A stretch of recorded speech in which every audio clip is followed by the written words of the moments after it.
sensibilisation la prévention dafa nekk loo xam ne moo ñu jiitu parce que dañ ne liggéey sapeur pompier toujours balaa muy am nañ ko moytu parce que sapeur saa yu génnee rek c'est parce que jéyee am na mais jéyee boobu naka la ñuy def ba moytu ko tey dañ teew fii parce que projet Promoville dañuy jël benn tali bu ñu tabax léegi ñu war fi ñëw def fi benn manifestation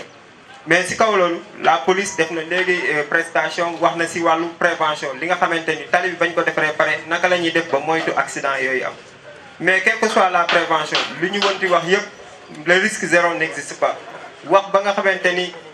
accident mënul am c'est difficile à éviter léegi bu accident xasee ba am naka la ñu war a comporter wu d'abord ñun sapeur pompier mais balaa ñun sapeur pompier ñu ñëw population bi nan la war a comporter wu parce que loolu moo ëpp solo dañuy seetlu bu accident amee population yi dañuy yàkkamti te jaratul yàkkamti accident bi am na pare léegi nañ def ndànk ñu ànd ak dal liggéey ak suñu xel jéem a dimbali nit ko parce que nit ki nga xam ne mi ngi nekk dans la détresse donc day difficile pour que ñu jàppale ko naka lañ ko mën a jàppale si kaw dal rek lañ ko mën a def d'abord si loolu donc suñu prestation dañ koy def sur 3 points d'abord la protection ensuite l'alerte et benn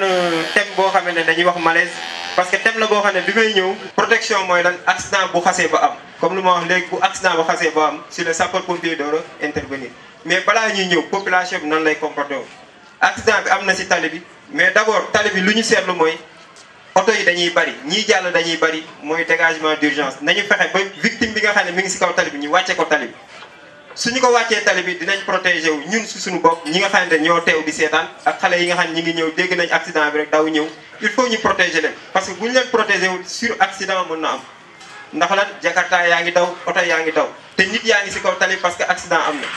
oto yi am nañ koo xamee ne peut-être malade la yëpp war a dem hôpital régional yàkkamti na sur accident boobu mooy ñu jël victime bi wàcce ko teg ko si trottoir yi wala ñu wàcce ko kaw tali bu ñu ko wàccee pare dina permettre oto yeeg Jakarta yi doon dem dinañ mën a continuer seen yoon sans benn danger am. ndox butéel Evian lu tolloo ñetti butéel wala ñeenti butéel mooy maanaam li nga xam ne moo nekk si traite si biir doom kaw doom si yaramu doomu aadama te loo si perte rek pour rattraper ko day nekk te am na quantité boo xam ne boo ko perte rek day am yeneen pathologie yoo xam ne dañuy commencé ñëw mooy maanaam li ñuy wax les inconsciences parce que nag nit ñett la ñuy ñëw au lieu que ñu ne ambulance envoyé ambulance classique ñu envoyé la ambulance médicalisée parce que kooku médecin la gën a soxla soutien gorge bi nga desserré ko bàyyi ko pour que mu commencé nooyi facilement léegi nga mën a alerter wala nga woo ambulance wala oto bu koy jël yóbbu ko hôpital ki nga xamante ni dënn bi la dafa am jafe-jafe pour nooyi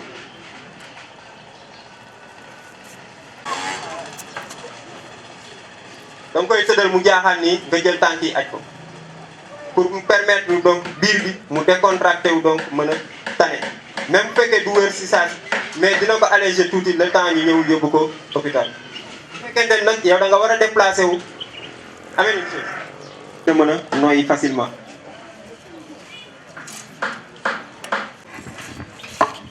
boo ko defee nii donc mën nga déplacé wu remplacer yow li nga toogoon foofu immobiliser wu après nga jóg dem donc c'est des positions yoo xam ne qu'on appelle des positions de survie. biir Thiès am nañ fi 16 km dans le cadre du programme de modernisation des villes du Sénégal. Le montant estimé de tous ces travaux-là est de 9 milliards 600. J'ai bien dit 9 milliards 600. loolu nag suñu daje tey bii nii li ko gën a waral loolu bokk na si parce que journée de sensibilisation lañu wax te bu nee sensibilisation tey jii li ñu fi def lépp si xaalis sama xaalis la suñu xaalis ñu fi toog ñëpp parce que xaalis population sénégalaise la suñu xaalis la ñu ñëpp kon bu ko fi defee yaakaar naa ne population bi ñoo ëpp ñoo gën a yeyoo si ñoom ñu sàmm li nga xam ne mooy ouvrage yooyu noonu ñu def si biir commune bi te loolu moo tax a jug tey loolu moo tax a jug tey sensibiliser population ñu xam ne li ñu defar Thiès ñoo ko moom fii ñëw Thiès man dëkkuma fi maa nga jógee feneen ñëw fi mais li ñu def Thiès sama xaalis sa dem mais waa Thiès ñoo gën a am ñu si ñoom la gën a war ñu saytu ouvrage yooyu noonu bañ kenn yàq ko tey su ma ñëwee cité Lamy fii tey xool tali bi mu nekk man jàpp naa ne population bi waroon am beneen comportement bu dul yenn fois yi may gis mooy lan tali bi ñoom ñoo ko moom suñ ko balee tey ñoom ñoo ko balee seen bopp ku fi jaar tey naan cité Lamy moo set te tey fii suuf la woon démb tey tali la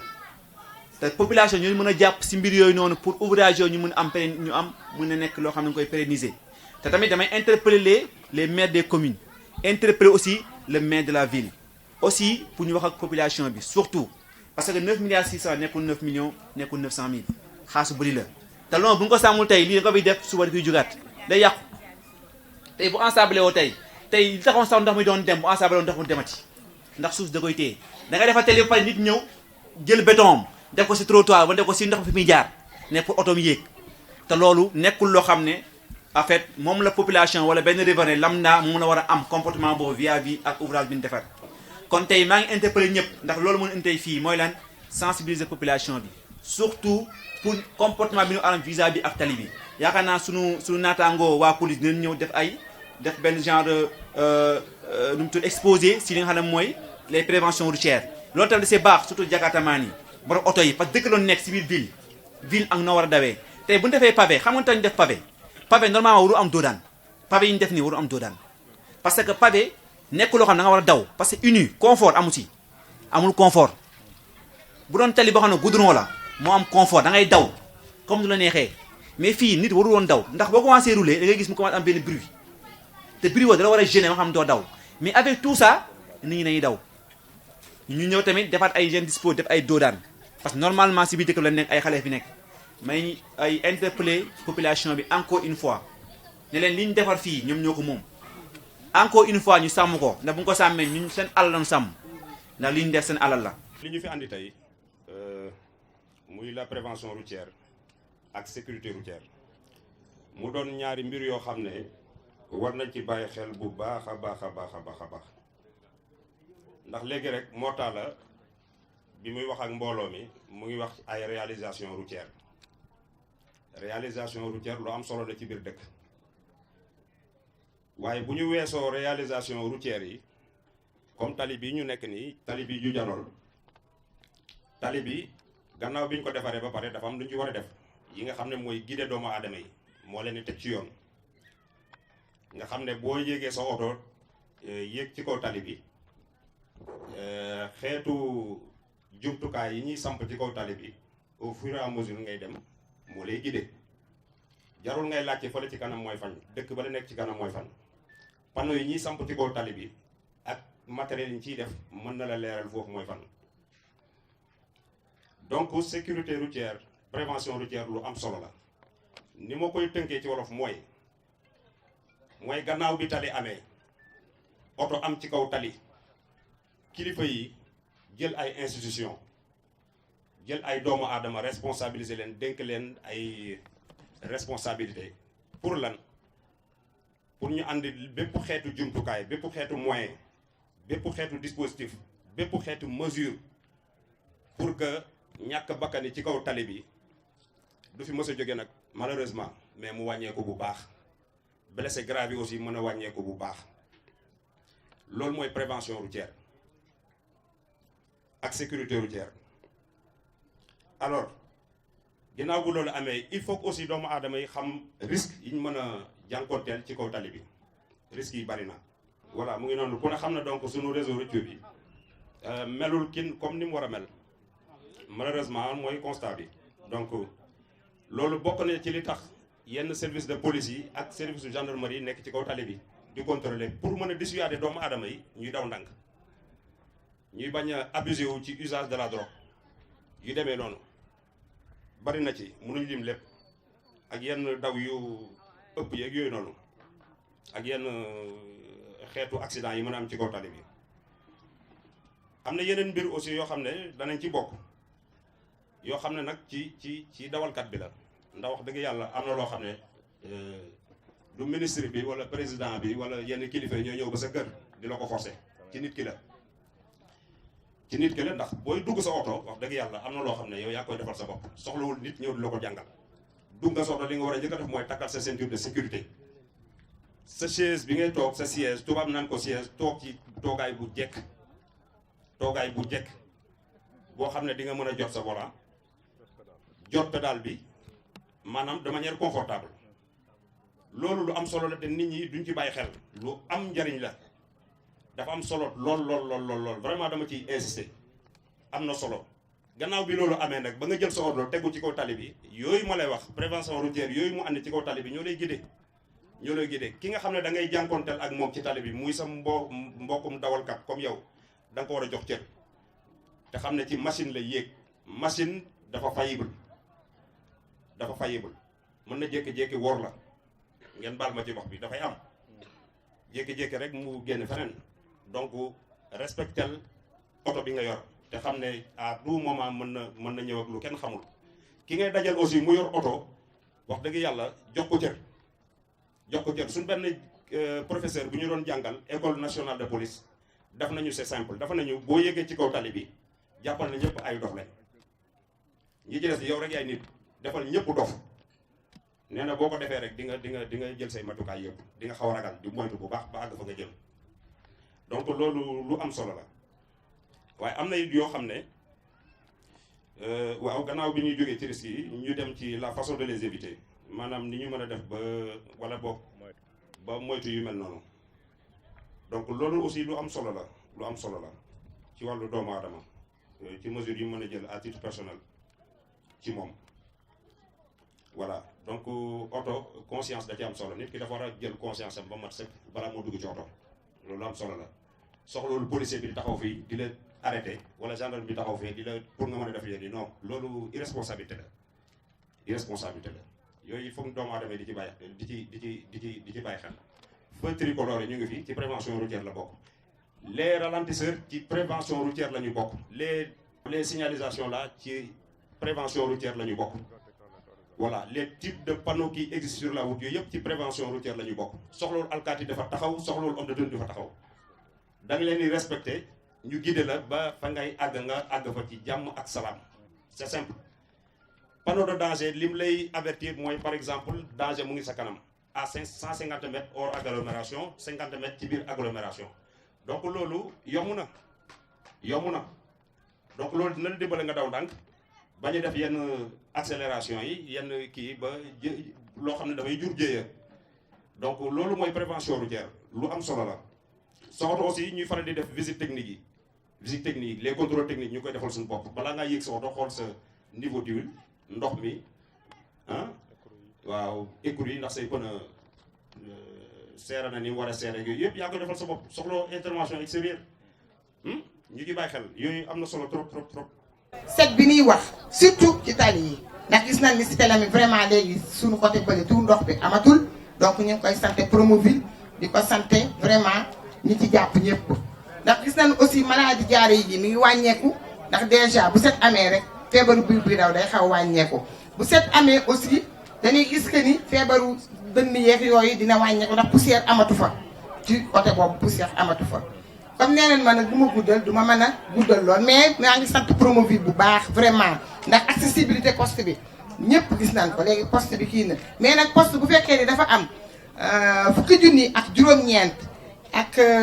ñeenti téeméer ak juróom-ñett fukk ak juróom-ñeenti nit poste boobu defe naa ni soxla na appareil échographie may wax waa Promoville ak ANOCI wayaanu ma nag mais damay wax rek sama soxla parce que aussi boo toogee monsieur le maire may wax rek sama soxla ngeen jàppale ñu bu baax parce que poste bi fréquentation bi macha allah te soxla nañu ko ñu jàppale poste bi aussi war na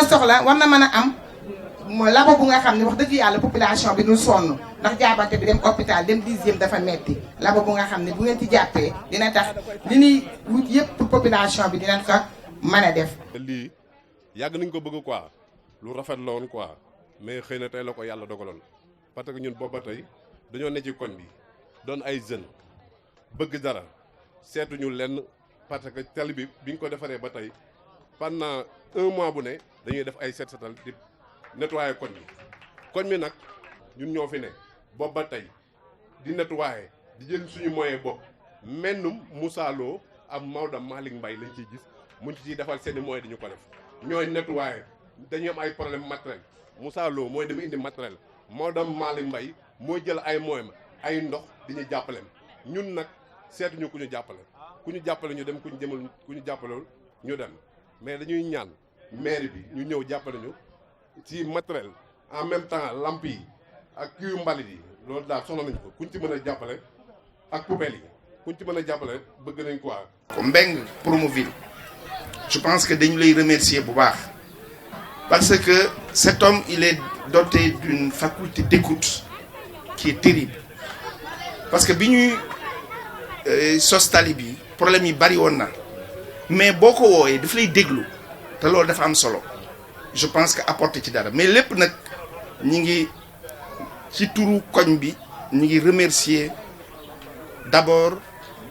le maire de Thiès de la ville de Thiès Talla Sylla parce que quand même lii bu amee am na ci responsabilité bu rëy mais ñuy delloo njukkal bu baax ñun waa Cité Lamy le président de la République Macky Sall parce que quartier bi am na plus de 50 ans ñaar moo fi mës a dugg muy courant bi nga xamante ni dañ koy gis ak ndox bi nga xamante ni ñi ngi fàttaliku Jean Collin bi muy ñëw di ubbi yàgg na xëy na ay juróom-ñaari at lañ jot am robinet bee nga xamante ni mooy robinet maire Thioba Sow nga xamante ni ñun ñëpp ci lañ daan dem Pa Thioba Sow ci lañ daan dem ji root suñu famille donc bu ñu ñëwee tey ba ñu indil ñu tali war nañu mën a reconnaître ñu delloo njukkal le président Macky Sall nga xamante ni Promoville moom moo ko sos moom moo ko créé moom moo ko indi ma wax aussi ci population bi lenn xam nga maire ay la yéwén man yàlla moo tax may wax ci côté boobu maire ñun la fi toogal ñun bu ñu amee problème dañu war a dem jóg dem ci maire bi wax ko mais leneen li mooy nañuy favoriser les relations écrites maanaam da ngay bind déposer ñu jox la reçu nga téye ko nga xamante ni ëllëg foo dajeek maire bi boo waxee da nga ko naan monsieur le maire kat ñëwoon naa ci yow bind naa la jot nga lii wala jotoo ci notre frère Moussa Lo bég naa ci li xale yi wax ci yow parce que man dama bëgg ko am utilité sociale politique yëpp li ci ëpp solo mooy nga am une utilité sociale donc loolu bu amee ñuy dem ci maire yi di leen wax te man gëm naa ni les maires là on peut tout le reprocher sauf de ne pas avoir de la volonté li ñu leen di wax rek mooy ñuy gën a ñëw dans nos quartiers lii di leen fi bañ a indi ñuy ñëw di ñu déglu di dajeek ñun parce que gëm naa man citoyenneté ak volonté bi nga xamante ni quartier bi am nañ ko bu ñu leen jàppalee mën nañu dem ba nga xamante ni activité bu ñu war ci setal ko dinañ ko def ñuy gën a dénkaane aussi lenn mooy entretien wu tali bi ak lépp lu nga xamante ni dafa laal ci sécurité koñ bi ak wàllu assainissement je pense que tabaski 2017 fii la xale yi fii lañ doon julee suuf la woon Imam Cissé amoon ci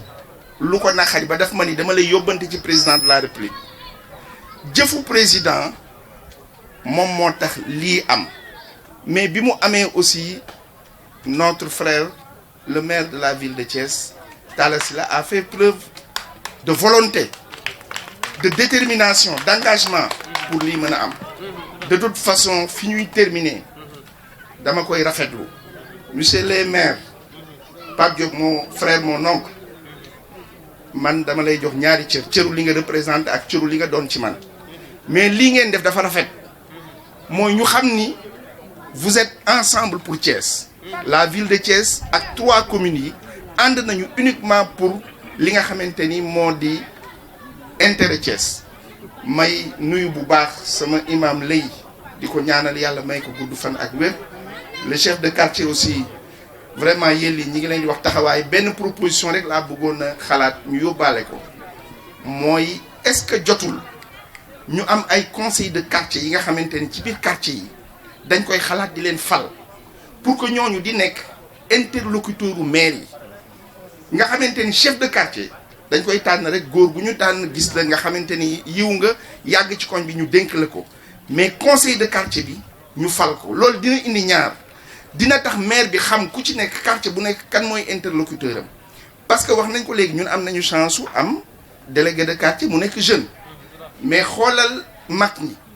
mag dafa am li nga xamante ni wàllam wéy na te dina jafe mu doxal mission yi budul mission wu conseil ak ñaan loolu daal xalaat la bu ñu doon wax di encourage bu baax toute l'équipe de Promoville pour seen détermination. Talla Sylla moo bëggoon a teewal boppam ci cérémonie bi je crois que démb la voyagé parce que Thiès dafa am une nouvelle coopération décentralisée avec la commune de Bamberg qui se trouve en Allemagne ñu war a jàppale Thiès dans le cadre de l'environnement ci ay projets yu am solo ndax nag Thiès soxla na lu mel noonu di commencer rek di nuyu bu baax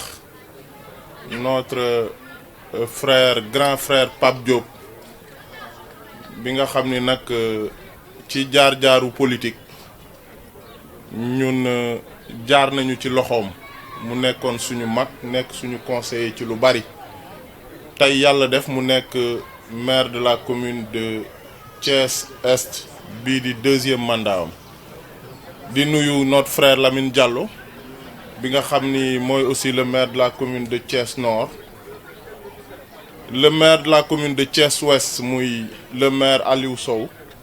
waroon na fi teew mais dafa dem ci benn cérémonie loolu moo tax teewu fi ñu koy nuyu bu baax waaye man nag mën naa ko représenter parce que au-delà d'être conseiller au niveau de la ville je suis aussi conseiller au niveau de la commune de Thiès Ouest ni ma mën a dem fenn représenter fa le maire Pape Diop wala le maire Lamine Diallo te ñu ma koy nangul noonu laa mën a représenter le maire de la commune de Thiès Ouest Alioune Sow di nuyu bu baax le directeur général de l'ANAMO notre frère Maodo Malick Mbaye seetlu ngeen ni lu may wax rek dama ciy jiital frère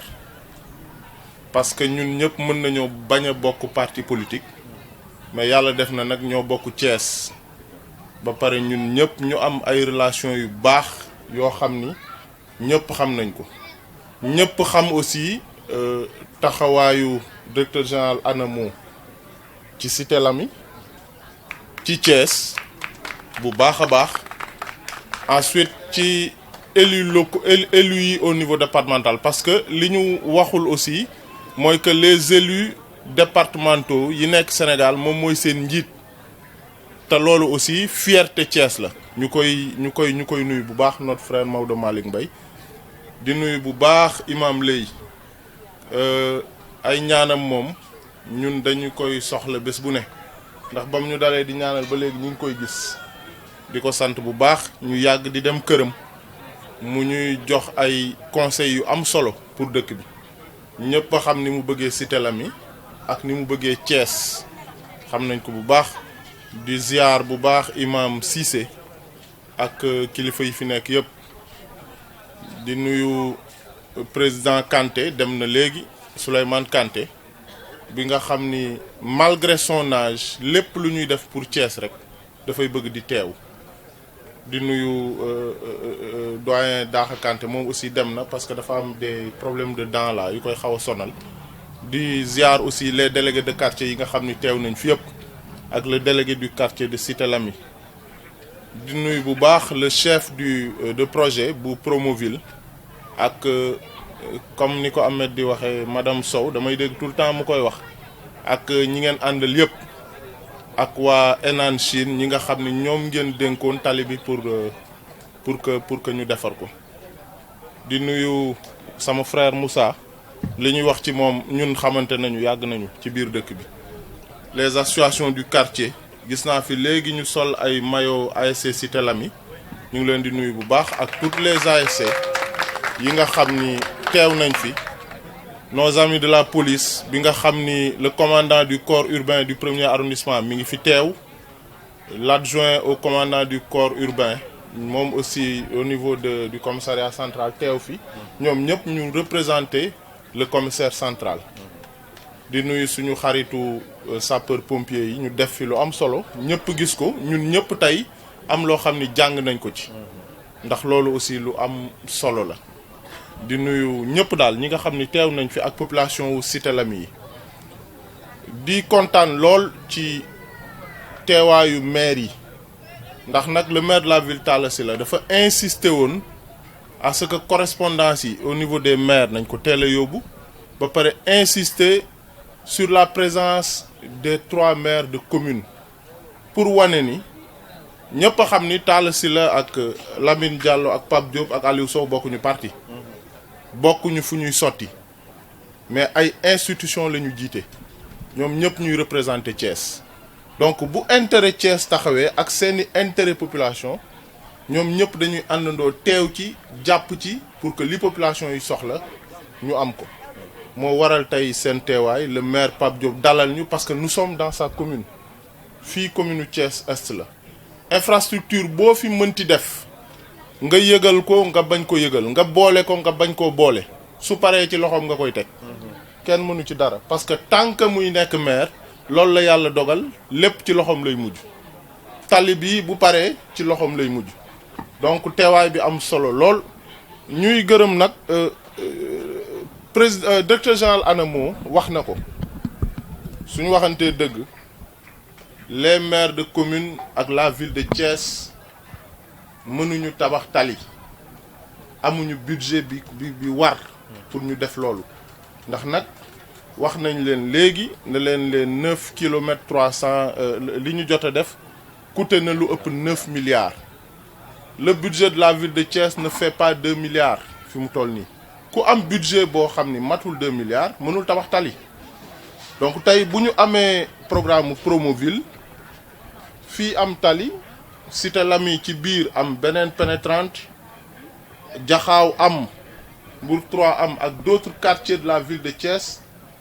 suñu waxantee dëgg nag président de la république kese lañ ko mën a gërëme parce que moo ko def su ko keneen defoon loolu la ñuy wax mais tey bu ñu amee programme Promoville ñu amagum 9 kilomètres 300 de route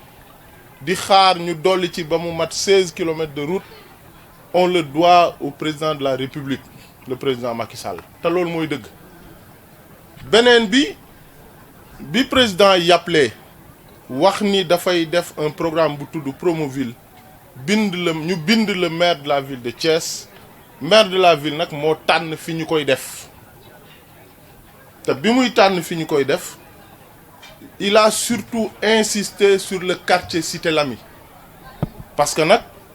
c'est l'un des quartiers les plus peuplés de la ville de Thiès ba pare infrastructure yi ñu def yépp suñu waxantee dëgg mësul dugg ci biir Cité Lamy aujourd'hui grâce au programme Promoville Cité Lamy bénéficie de 2 routes pénétrantes benn bi nekk ci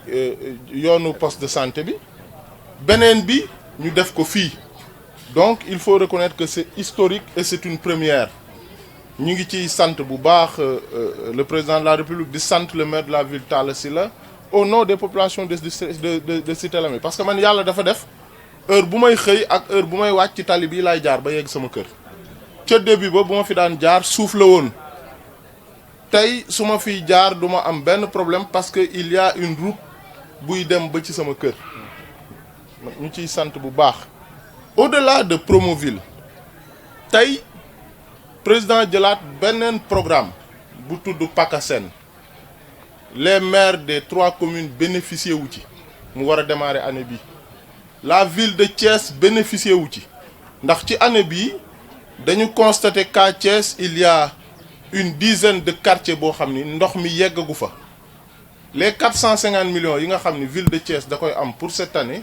ñu jël li ci ëpp di ko dugal ci quartier yooyu pour que ñu am ndox population yi bénéficier wu ci parce que nag bu fekkee démocratie rek la ñuy woote ak nit ñi tolloo ñenn ñi waruñu di am di am ndox ñeneen ñi di ko ñàkk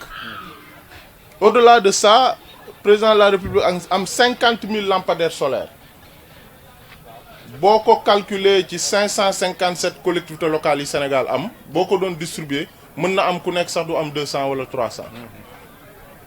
mu beral ñu ñun waa Thiès loxo jox ñu 3000 loolu moo tax tey collaboration bi am entre la ville de Thiès et les communes les maires de communes les lampadaires solaires ngeen leen di gis ci axe yu bëri yu nekk Thiès am na fu mu duggagul nag parce que 1800 kese la ñu defagum mu des 1200 yoo xam ni en collaboration toujours avec les maires de communes le maire de la ville dina seet nu muy duggee ci biir quartier yi les quartiers yi nga xam ni dañu am problème mu sécurité ñu dugal ko fa loolu dañ ciy sant yàlla donc loolu lépp buñ ko amee nag dañuy continuer di laaj maanaam fu mel ni Promoville le chef de projet wax na ko léegi malgré defar nañu ñu ciy gërëm bu baax Promoville ci liggéey bi mais nag les populations de R100 kontaanuñu parce que mooy tali bi ñu njëkk a commencé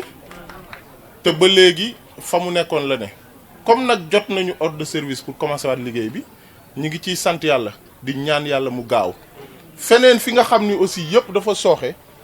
ñu fexe jàppale population yi pour que tali yooyu pare bu gaaw a gaaw parce que le problème mooy su gaawul rek population yi moom dañuy njëkk a dem par exemple fu mel ni R100 le maire de Thiès Est la ñu dem songu ndax lu am rek dañ naan maire la moom la ñuy attaqué suñu fa jógee dem attaqué le maire de la ville de Thiès moo tax ñu leen di ñaan vraiment lu ñu mën a fexe ba mbir mi gaaw ñu def ko wax nañu ni que infrastructure yi ñu defar yëpp muy ay tali dafay ànd ak éclairage donc lampe yi léegi mu ñëw mais nag lii beneen doléance bi population yi am mu mel ni yoon bi nga xam ne moom laay jaar mooy li amoon en 2004 bi ñuy defar Ngent ndax bi ñu ko defaree ba pare budget bi yam ci tali bi ak ci accotement yi population yi dañoo ñaanoon à ce que nañu leen daleel ba seen buntu kër yi comme chef projet Promoville mi ngi fi yéen kilifa yi yéen ñëpp a ngi fi population yi fi dëkk nag li ñu leen di ñaan mooy ngeen jàpp ci fexe ba li ngeen def lépp pour mu rafet taaru ba pare jëriñ population yi dëgg-dëgg nag ngeen fexe ba daleel leen ba ci seen buntu kër yi loolu daal vraiment c'est une doléance des populations ñu leen koy ñaan bu baax a baax pour ngeen jàppale leen ci. ñi ngi profiter ci occasion bi di remercier les associations du quartier parce que man damay jaar fii tout le temps la vérité mooy ñoom tooguñu ndax mairie de ville abal nañ leen plusieurs fois matériel de nettoiement ñu nettoyer tali bi mais dafa am loo xam ni ça se fait tous les jours maanaam nit ñi ni ñuy balee seen buntu kër yi nañu ci profiter ci côté tali bi fi féeteeg seen buntu kër ñu koy balewaale di jëlaale suuf si parce que suuf soosu aussi pour jël bi gën a yomb bu ñu dalee buntu kër yi ci lay gën a yomb mooy tax bu ñu balee suuf si dootul yeggati ci kaw tali bi. am mbégte lool teew fii te contentement boobu lenn rek a ko waral bu ñu seetloo Thiès Sénégal 552 communes yëpp rafle si wàllu infrastructure maanaam tali ak lumière. Le gouvernement sénégalais bu amee ce programme Promoville pour mun a accompagner les communes doter leen des infrastructures bi nga xam ne day am ay composantes éclairage ak assainissement du ñu def lu dul mbég si féliciter ce gouvernement là. ñun au niveau de la commune Thiès Nord am nañ ci te franchement axe yu nga xam ni moom la laal dañ cee kontaan lool surtout l'accès cimetière Diakhao parce que population Diakhao loolu moo doon seen doléance première ba ñun dans le plan triennal si commune Thiès Nord on avait prévu pour cette année 40 millions pour defar axe boobu Promoville ñëw defal ñu ko donc ba dañoo jël cette enveloppe 40 millions pour yóbbaat ko feneen pour won ni pertinence bi nga xam ni moom ngeen fa def donc loolu aussi du remercier bu baax le responsable du programme Promoville mais également l'entreprise bi ko féliciter si qualité ouvrage yi nga xam ni moom lay joxe parce que bu ñu xoolee fépp fu nga xam ni Promoville jaar na fa dañu gis ni ouvrage yi nga xam ni moom lay bàyyi ak askan gi quand même am na qualité donc loolu aussi ñu ngi koy lii du remercier bu baax suñu frère Ahmed Mbaye mun maa ngi ko wax keroog nee naa ko yow vous êtes un serviteur donc il est engagé disponible te il est toujours quelqu'un bi nga xam ni social mais serviable donc Ahmed ñu ngi lay gërëm bu baax sa taxawaay rafet na donc te loolu yàgg na donc yàlla def na àndoon nañu te mën nañu àndaat sax donc pour wan ni rek donc pour wan ni rek yow moom macha allah donc gërëmaale maire Mbouba bu baax a baax moom itam suñu sœur la nga xam ni tette woon nañu parce que ñun ci Thiès mënuñu ko xar ñaar benn lañu donc lu ñu war rek mooy ànd liggéey pour askanu Thiès. kaddu yi defoon naa ni kenn ku fi taxaw rek waroon nañu mën a tënk mu nekk benn kaddu parce que santante la ñuy wax ak gërëmante vraiment comme la police ak sapeur pompier ni ñu waxee wax nañu jàngale bi nag yàlla nañu ko dégg parce que nag c'est très important bon ñun en tant que maire de la commune de Thiès Est aussi di sant bu baax encore ci turu commune Thiès Est yëpp ci li nga xamante ni moom lañ fi def sant gi nag kan lañ ciy jiital ñu jiital ci nag le président de la république bi nga xamante ni nag ginnaaw yàlla ci moom la ko jaarale parce que nag c'est ku nekk rek da nga fas yéene am ay empreintes yoo bàyyi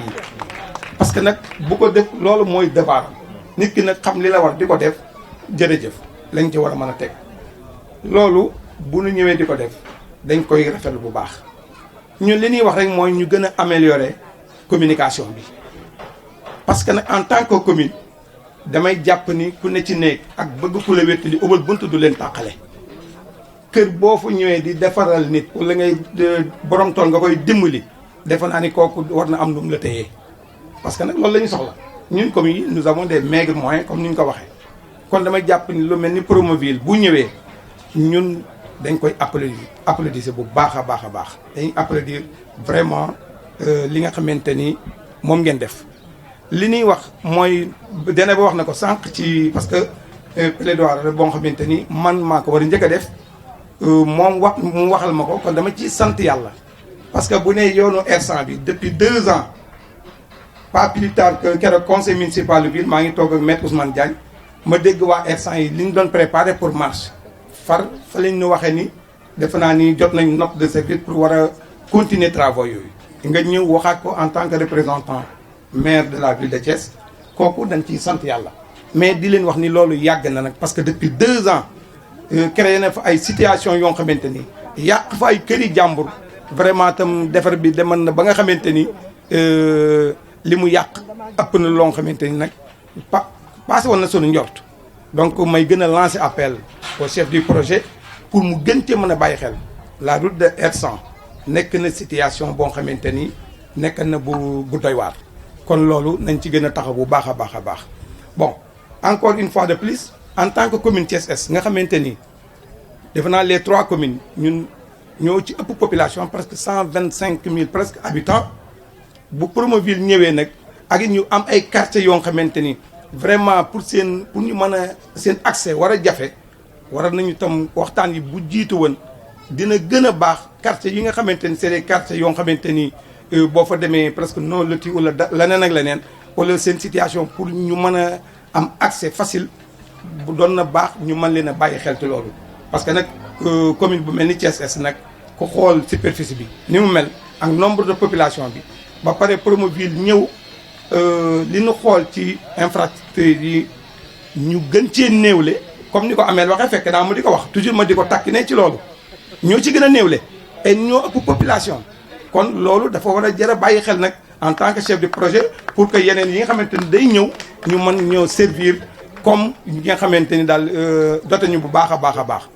li ngeen wax ci tali bi c'est très normal dama ko def benn constat gis bi ngay wax ni ay pavé la effectivement comme ni ko police waxee pavé kenn wër ci daw parce que nag nous avons l'expérience au moins dem nañ fu bëree xam nañ ni lii du tali pour daw donc loolu mooy dëgg mais nag li ci des nag mooy entretien bi ci war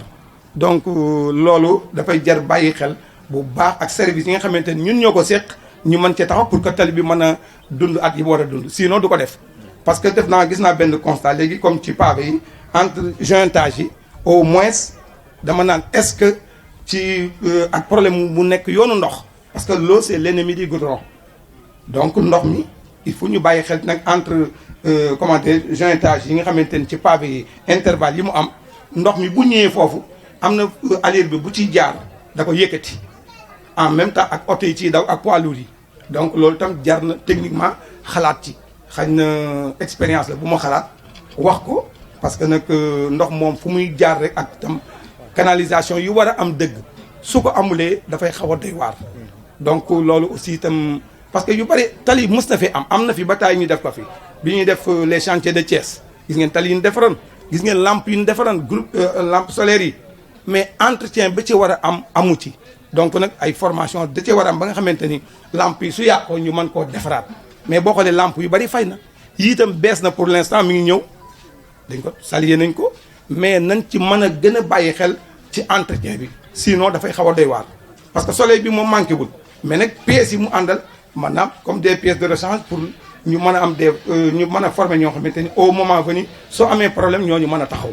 donc loolu moo tax ma ni loolu indi ko ci en même temps tam di leen lancer wale appel déjà gis ngeen fii ñu taxaw nii yéen a ngi seen rond point bële